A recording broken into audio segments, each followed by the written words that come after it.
퇴직 후에 이 페이닥터가 나 퇴직금 안 받았어요. 아무리 근로계약서에 퇴직금이 포함되었다라고 하지만 법에서는 퇴직 전에 지급받던 금액은 퇴직금이 아니라고 하니 다시 원장님 퇴직금 주세요. Don't worry, doctors. 안녕하세요. 대박병원 절세비법 저자 윤창인 세무사입니다. 원장 선생님들의 절세 궁금증 시원하게 해결해 드리겠습니다. 도어너리 코너 진행하겠습니다. KMA TV 페이닥터의 경우에는 네트급여를 지급하면서 네트급여의 퇴직금도 포함해 지급하는 것으로 약정하고 있는 것 같은데요. 이렇게 페이닥터의 급여를 퇴직금을 포함한 네트급여 형태로 지급하면 세무상 문제점은 없을까요? 원장님, 이 페이닥터들 급여 지급하시고 급여 책정하실 때 정말 고민 정말 많으실 겁니다. 뭐 네트제로 해야 되는 게 맞는지, 일반 그로스 급여로 해야 되는 게 맞는지, 또 하다 보니까 일부 종업원 분들한테는 일반 그로스 급여로 하시고, 네트 급여는 원장님들의 그동안 해왔던 이제 성향이 있다 보니까 과정도 있고 네트제로 하시는 것 같습니다. 그러다 보니까 또 일반 종업원 분들한테는 퇴직금을 준다라는 게 또 일반적인 내용이다 보니까 종업원 분들하고는 크게 퇴직금 지급에서는 이제 문제가 되진 않은데, 이 페이닥터 분들의 퇴직금 지급에서는 좀 쉽게 생각하시다가 원장님과 다른 결과가 있는 것 같습니다. 이제 설명을 좀 드리겠습니다. 이제 근로계약서에 원장님 입장에서 이 급여에 가로해가지고 퇴직금 포함이라고 이제 써 넣으시는 경우가 있습니다. 근데 우리 법원 판례에서는 정말 퇴직금이 되려면 퇴직 후에 지급해야지 퇴직금이 됩니다.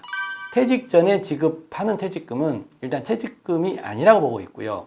근데 만약에 퇴직 전에 퇴직금이라고 지급을 표시를 했는데 이게 정말 퇴직금과 같은 효과를 누리려면 근로계약서에 예를 들어서 뭐 네트 월 1,500 이렇게 지급하시면 괄호해서 실제 구체적으로 퇴직금 10만 원 포함 이렇게 구체적으로 퇴직금 금액을 포함을 해 놓으셔야 되고요. 그리고 실제 계약서상과 그리고 페이닥터와 실제 퇴직금이 지급됐다라는 내용이 정말 문서로서 확인이 되어야 됩니다.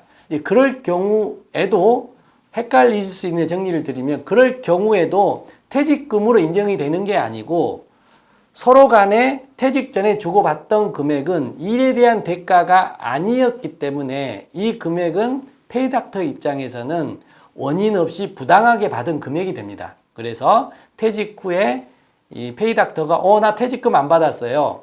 아무리 근로계약서에 퇴직금이 포함되었다라고 하지만 법에서는 퇴직 전에 지급받던 금액은 퇴직금이 아니라고 하니 다시 원장님 퇴직금 주세요 라고 청구할 수 있지만, 원장님이 방금 말씀드린 것 같이 구체적으로 퇴직금을 숫자로 기재를 해 놓고 실제 퇴직금이 주어졌다라고 서로 인지가 됐다라고 하면 그 금액은 원장님이 페이닥터한테 다시 돌려받을 수 있는 금액이 되는 겁니다. 그래서 그 금액과 퇴직금과 서로 상계를 하게 돼서 그 차이만큼만 지급할 수가 있게 되는 겁니다. 그래서 큰 틀에서는 퇴직금 포함이라는 경우는 좀 안 하시는 게 좀 나으시고요.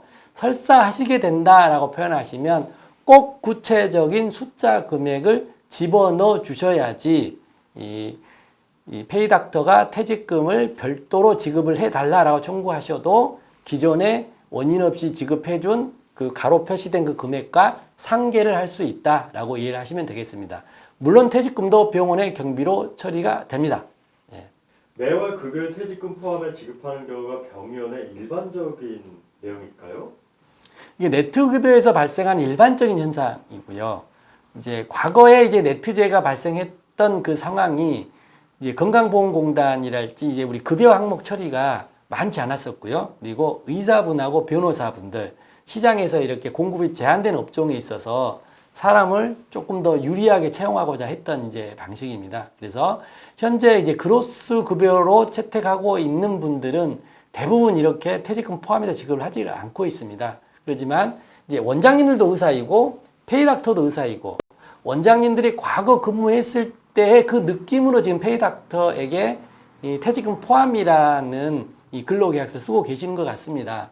뭐 어쩔 수 없는 환경에서 쓰셔야 되는 과정에 쓸 수밖에 없지만, 쓴다라고 하면 꼭 금액을 구체적으로 기재를 하시고 페이닥터에게 이 퇴직금이 꼭 지급됐다라고 서로 확인하는 내용을 지급을 이제 써 놓으시면 나중에 퇴직 후에 페이닥터가 퇴직금 못 받았어요라고 하더라도 원장님 입장에서는 그럼 먼저 받았던 그 돈은 원인 없이 받은 급여니까 돌려달라고 할 수가 있습니다. 그걸 이제 실무상으로는 자동채권이라고 표현을 합니다. 자동채권과 퇴직금을 서로 상계하고 차이가 발생하는 부분 그 정도만 이제 원장님이 조금 더 지급하시면 되는 겁니다.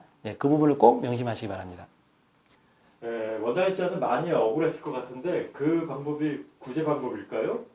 네, 맞습니다. 원장님 입장에서는 네트급여도 다 지급하셨고 네트급여라는 게 아시다시피 이 페이닥 통장에 있는 해당되는 금액을 집어넣으시고 나머지 세금은 다 원장이 부담하시는 거 아닙니까?